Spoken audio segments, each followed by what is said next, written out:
side looks a little easier. Had to cut the stitching from the other seat there, and I'm not going to be stitching it over here. But we'll do it like so here. I believe this is all that's necessary. I don't think there's another piece that goes in between, but I could be wrong.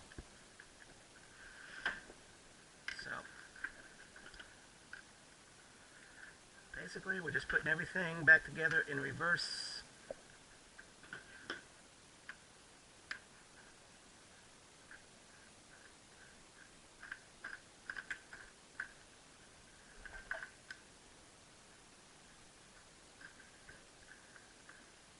Okay, that side fits over nicely.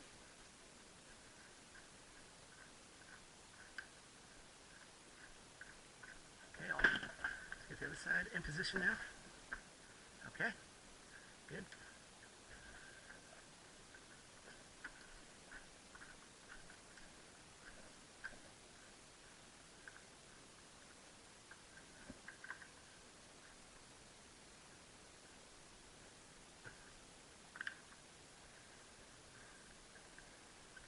Should I impact it back on?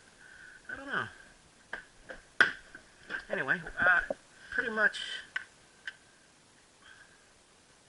we can try installing the top half, I think. So, flip this over, see how it looks so far. There's a lever. Okay, that's with all the tension off of it. Okay, you just need the top half now. Oh, well, guess what, folks? I forgot, I gotta cut some more holes here. Okay, so, I'll be back in a little bit. After I get the holes cut, I finish installing the halves together. And let's see if the chair works still. Yeah, it does. Okay, good. Lay it on the floor then.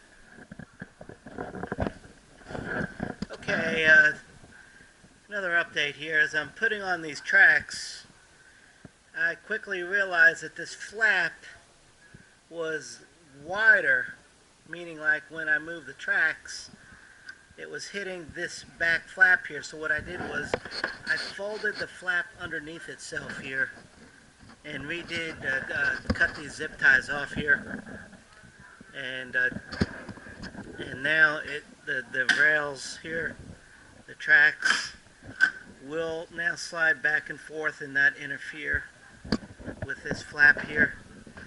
And I don't think it's going to affect the upholstery that much. It shouldn't affect it at all. Which is another good reason why you should use zip ties here in case you do make a mistake. Instead of putting a million holes, you just hog ring it once, and then when you've got to change something, you just cut these zip ties and put new ones in, quick, easy. And you don't have to tear up your leather. Now, these flaps, this problem may only be, the brand here is, what is it called?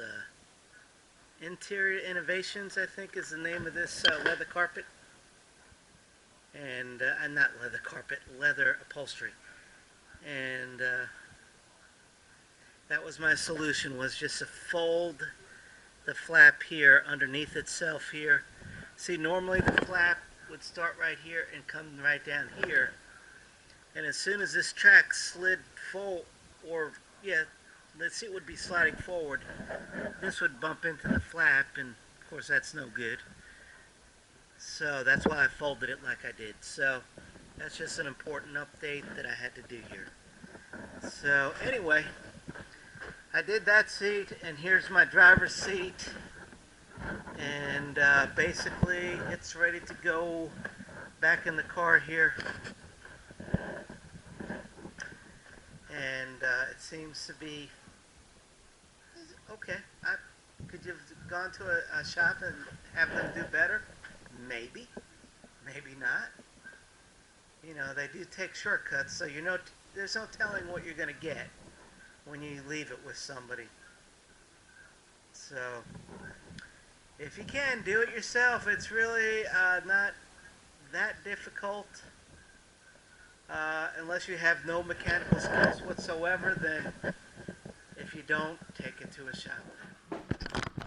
And on this glare, the camera cannot do it justice, so I'm trying to take a picture of the seats without the glare from the light above. There is no good angle here, is there? Other than to stay away from glass.